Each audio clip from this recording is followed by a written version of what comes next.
Hi, welcome to the channel. So today I'm reacting to the Beer Biceps podcast with Dr. Jaishankar. If I mispronounce his name, I apologize, and most likely throughout the video I will just refer to him as Dr. J. That way I don't butcher his name every time I say it. And because of the length of this video, I will be breaking it up into two parts. Let's get to it. What's your message to all the young Virat Kohlis watching this and young Jemima Rodriguez is watching this who'll take the country further?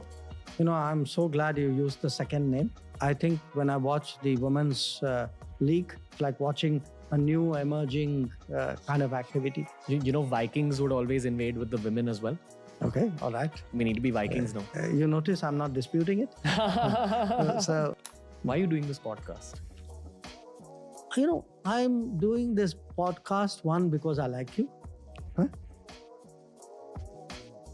That's right, ladies and gentlemen. This is Dr. Jaishankar, the Minister of External Affairs on TRS. Possibly the most requested episode we've had in the longest time because we've done so much geopolitical content and this legend has come up so much on the show that we just had to bring him on TRS. Keep in mind, this is a very short episode. There was a time constraint because of schedules on that particular day. So I couldn't podcast exactly the way I wanted to with Dr. Jaishankar, but it's a beginning. You're going to see an incredible episode of TRS up ahead.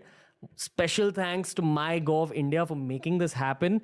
This is my mid-20s dream to talk to this man, considering how much he's done for the country, considering how he's rewritten the country's branding on a global stage.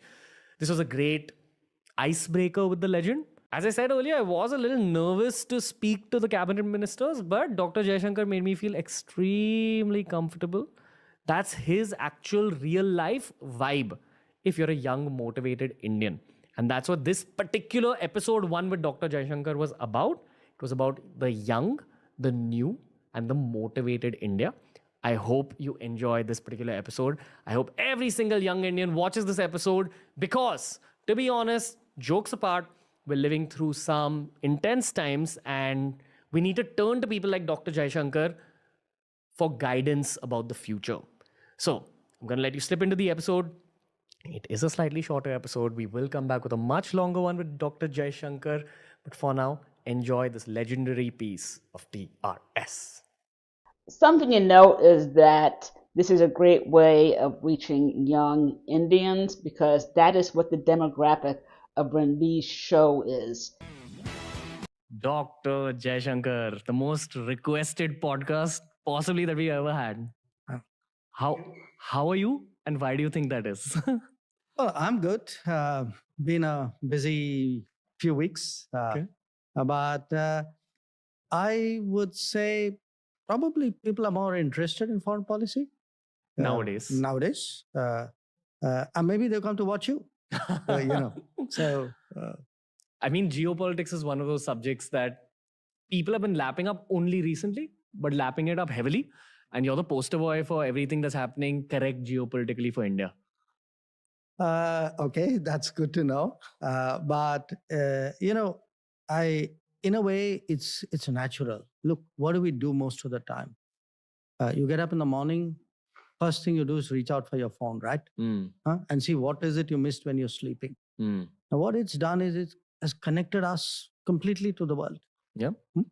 And because of the phone, and then you build everything around it, once you start getting used to global content and global comparisons, then, what you eat, what you read, what you think, everything becomes global.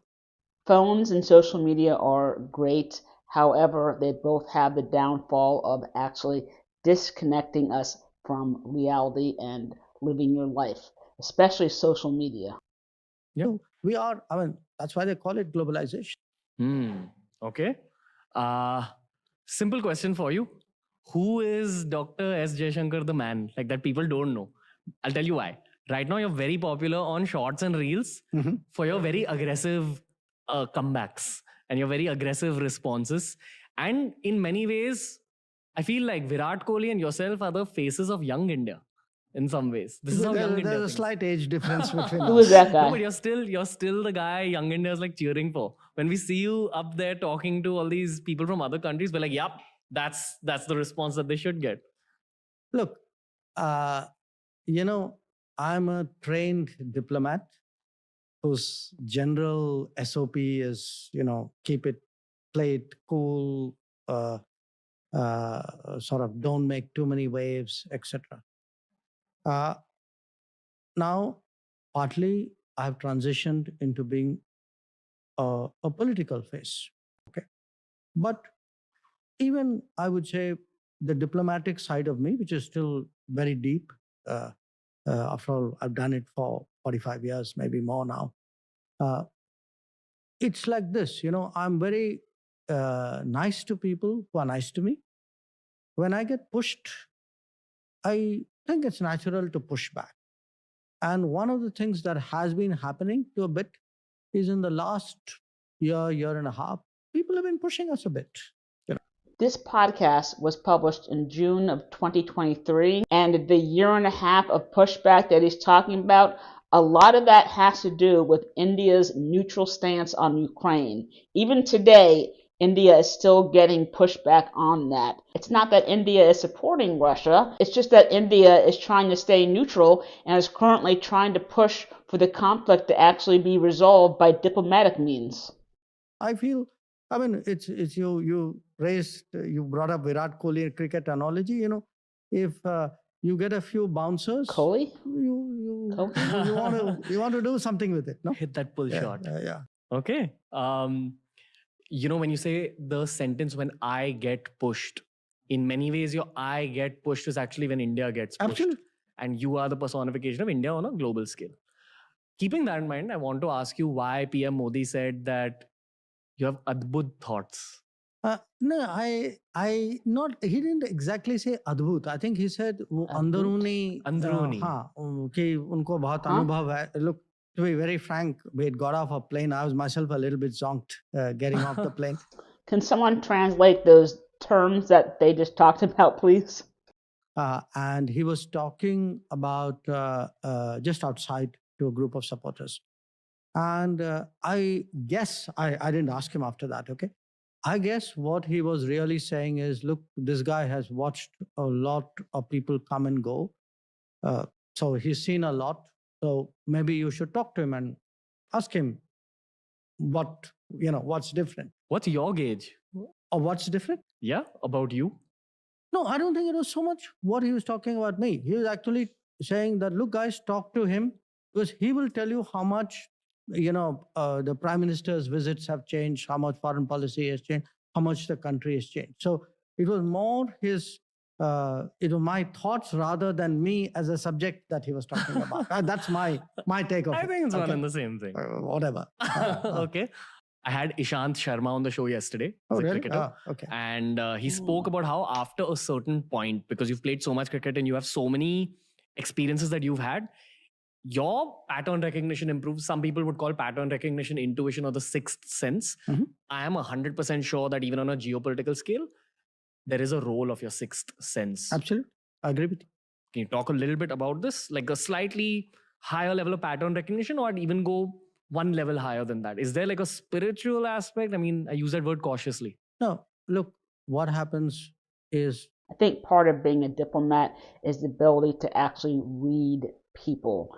That is a huge thing, and I think he can do that very well because he's good at being able to understand a person's intentions and motivations for themselves and for their countries or agendas.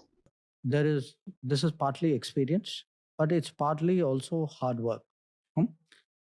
Any business, we are using a sports, but I would use it in my own line of work. You spend a lot of time reading other players, understanding their game, their play, how does it work, their mind games which they try on you. So you try to see patterns in other people, in other countries, in other other foreign ministries, etc. Just like you do in sports. So in that sense, there's something it's a competitive activity. So if you're going up against a competitor, and I am a very competitive person. Okay, I mean, when you ask me that bit, I absolutely let you know. I mean, I try to work out as much of it in sports, but I still have a lot left over for my real business. So if you are a competitive person, all the time your sixth sense, as you call it, is working on your, one part I'm listening to you, but if I've seen you do this before, we've talked before, I've prepared by watching you or studying you before, the sixth sense takes over. So sometimes, when you are in a situation, people sometimes ask you saying, "Oh, did you think about that line before?" I didn't. I mean, that sixth sense takes over at that time because you already kind of, it's moving faster than your mind. And it's actually telling you, okay, they're going to hit you with this. So you're already processing it. So you see that coming at you before it actually comes at you. So that's that. I would say it's more like a instinct. Right? You call it spirituality. I wouldn't go that far, but Sure. there you have. But I just want to round off the earlier point. You asked me what did PM mean by that? What has changed? I think one part is we're really living under Prime Minister Modi in a different era. I mean, he has been in many ways personally transformational. He's churned the system in a very, very radical way. I mean, I joined the government when another Gujarati was a prime minister, Morarji Desai. Okay, so I think that was sometime in the mid or late 1970s. So he's been around for a while. that's how far back I go. Huh? A lot of people, your listeners would be wondering, okay, what the hell is he even talking about? No. Huh? You're still the poster boy of young India. But look, it's not often you get people in any line of business, leave alone in something like running a nation. You can have the big thoughts, the strategic ideas, the grand vision. Huh? Very seriously, you have the revolutionary concepts that you chart out. Okay, there's a different way of looking at a problem. That's one skill. So thinking outside of the box. And then you have going down to the details, saying, okay, this needs to be tweaked, that detail needs to be looked at, this problem needs to be fixed. Guys, you haven't done the backup on this. Usually, there are talented people, inspired people who get the big picture. There are people who are very grounded, who kind of go down, drill down. It's very rare to find it in one person. And that, I would say, to me, is a very singular quality of Prime Minister Modi. Yeah. And that makes it very, in a way, very interesting to work with him, but it makes it very challenging because he can challenge you right up there. He can challenge you right down there, Good leaders challenge their people. What's your current challenge? Look, the world's a tough place right now. We barely come out of this COVID thing. You had this Ukraine conflict and all the consequences which came out of it, energy, food, inflation, fertilizer. If we had not handled it well, Fertilizer? we actually, the Indian consumer today, the average person, you and me, it would have actually hit us in our pockets. We would have seen much higher inflation. We'd be paying much more for our oil than we are.